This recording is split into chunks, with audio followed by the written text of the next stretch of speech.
Hello, good morning students. Now the next one, bond enthalpy. We also say that the bond energy. In the section 2, we most of the times we learn that the chemical reactions they involve some breaking. Whenever they breaking, there is a making of the bond. And hence the breaking and making of bond which is the main part in the chemical reaction. So energy is always required to break this chemical bond and energy is also released in the formation of a bond. So the enthalpy change that necessary to break a particular covalent bond in 1 mole of gaseous molecule to produce gaseous atom or radical which is called as the bond enthalpy.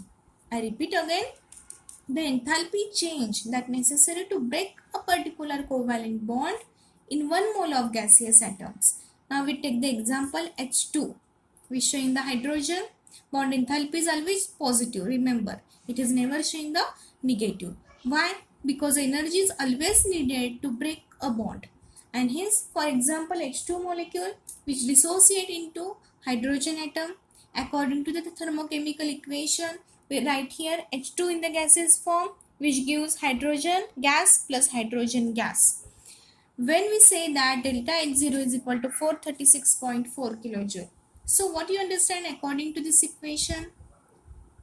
Yes, this equation signifies that when HH covalent bond, whenever this bond is break, when we write in the combined form HH covalent bond in 1 mole of H2 gas molecule, they are broken to form gas phase. Whenever this gas is broken, they are again formed in the gaseous form, that is gaseous phase of hydrogen atom, and enthalpy changes is 436.4 kilojoule.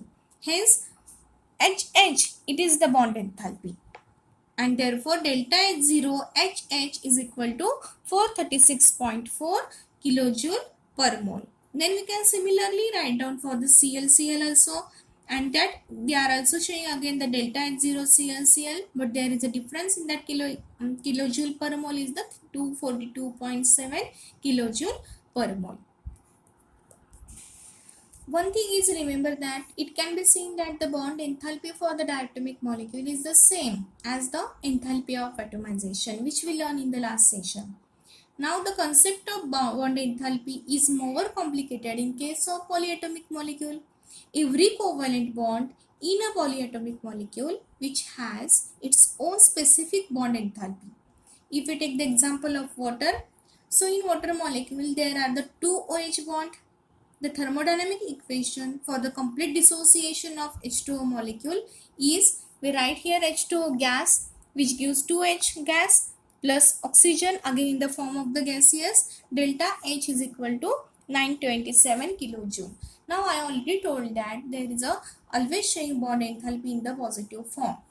This equation is implies that the energy required for breaking of these two OH bond in 1 mole of gas phase.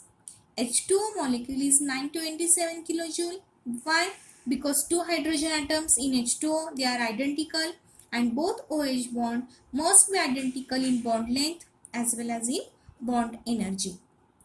However, the energy required to break individual OH bond, it is also the different.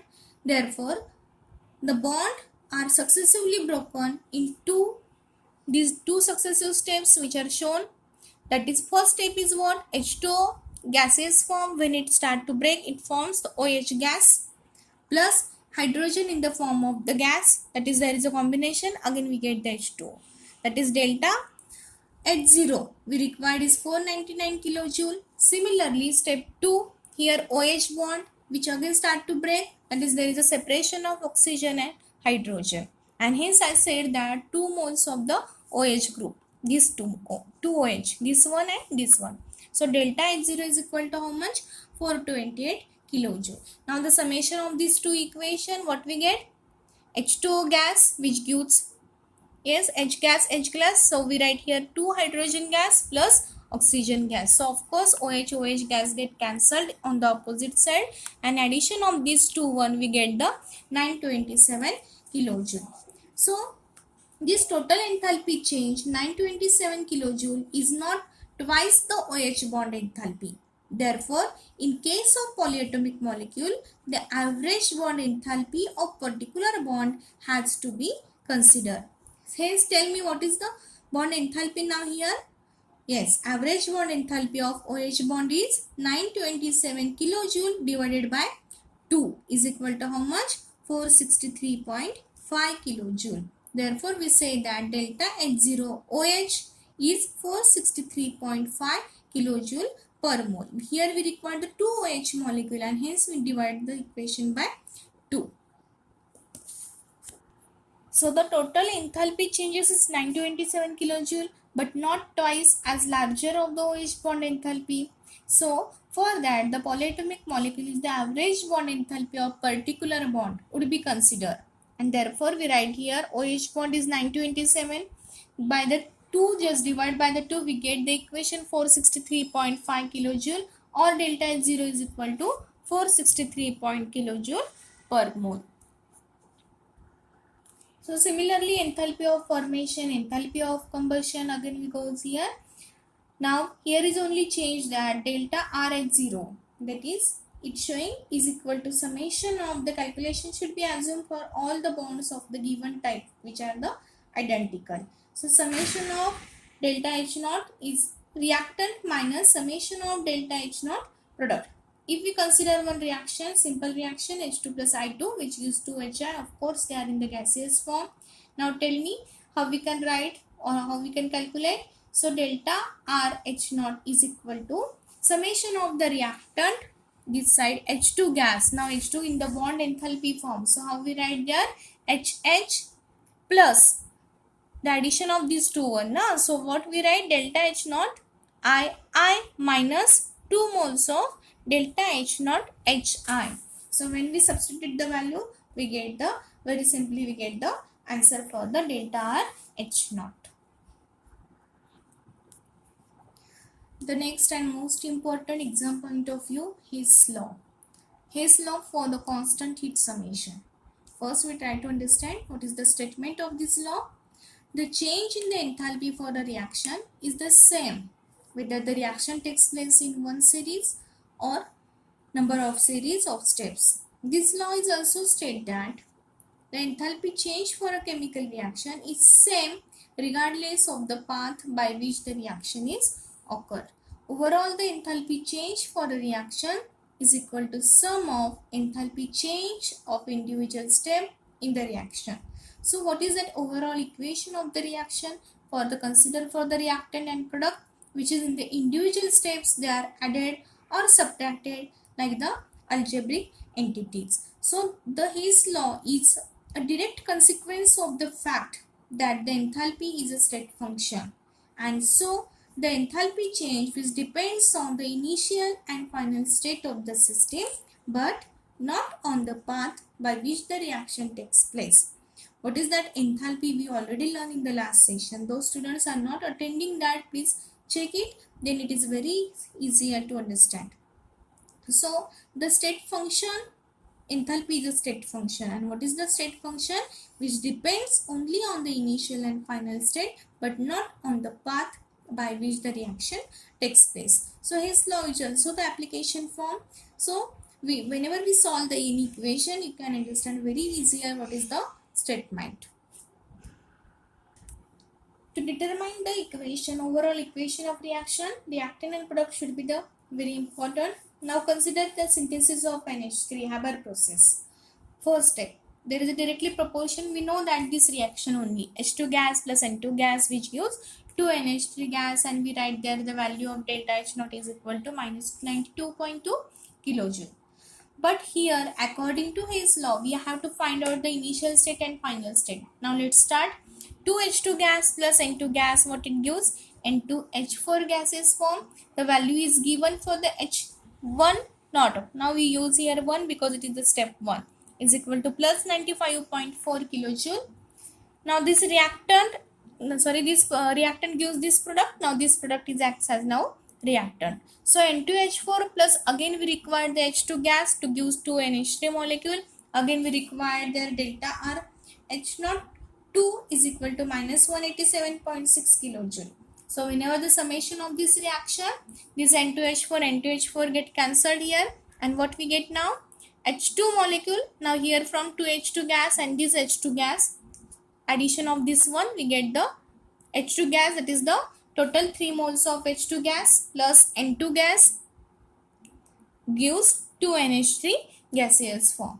The sum of the enthalpy change for the step 1 and step 2 is equal to the enthalpy change for the overall reaction, and hence we get this equation.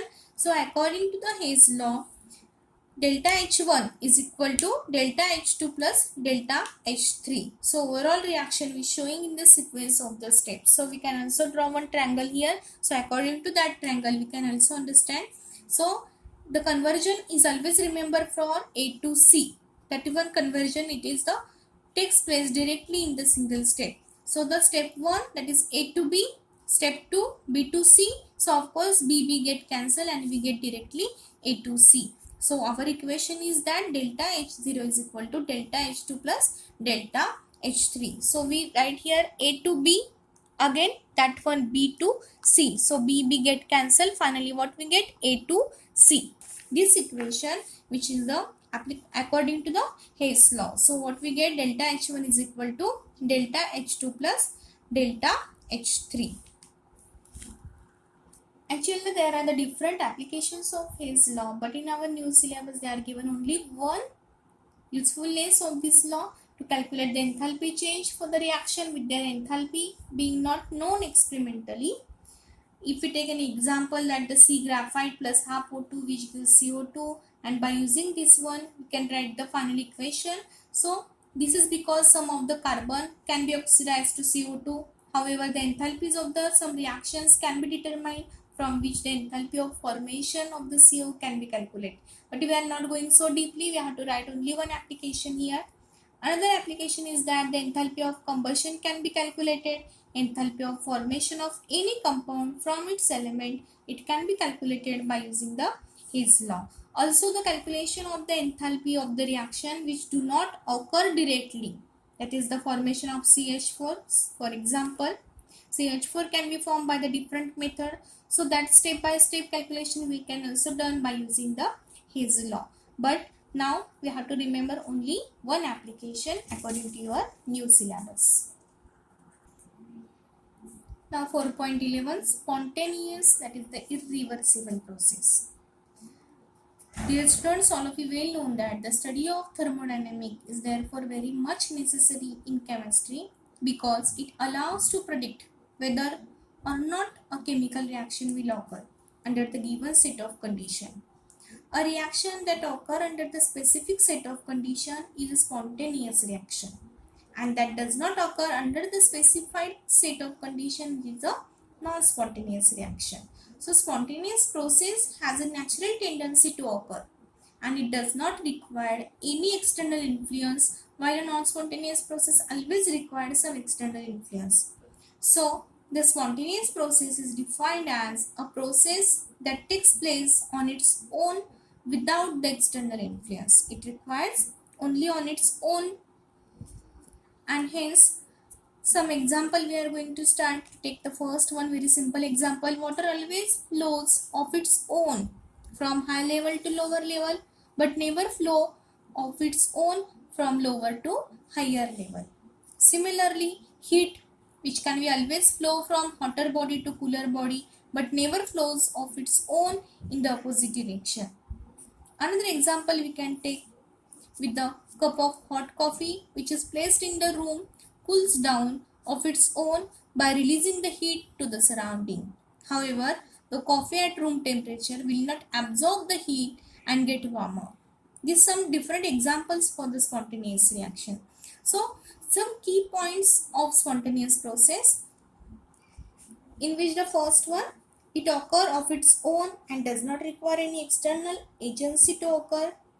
Second point, it is in the one direction and cannot take place in opposite direction unless the external stimulant is present. Of course, it is a irreversible. The process can be rapid or slow or spontaneous. It is not concerned with the rate of reaction, and the process is continue till it get the equilibrium. So one more example we can take, that a solid KCl which can be spontaneously dissolved in the water. KCl means potassium chloride. But the dissolved KCl does not appear on its own. Similarly, cup of coffee, just we took the example, hot coffee which is placed in the room, which can cool down of its own by releasing some amount of the heat to the surrounding. That is, it is only in the one direction, cannot take place in the opposite direction, and hence the process is either slow, but which can concern the rate of the reaction, which is not concerned on the rate of reaction. The process is continuous till equilibrium is reached there, and then after that the coffee at room temperature, it will not be absorb the heat, or it cannot be get warmer once again. So therefore all the natural process tends to occur in a direction that will lead to equilibrium. This is also the statement of the thermodynamics. So all the spontaneous process such as flow of electricity from point of higher electric potential to the point of lower electric potential, flow of water, diffusion from the point of higher concentration to the lower concentration, all these are the spontaneous chemical reactions which proceed toward the equilibrium. So the end of all the processes, all these reactions, there is only the equilibrium processes.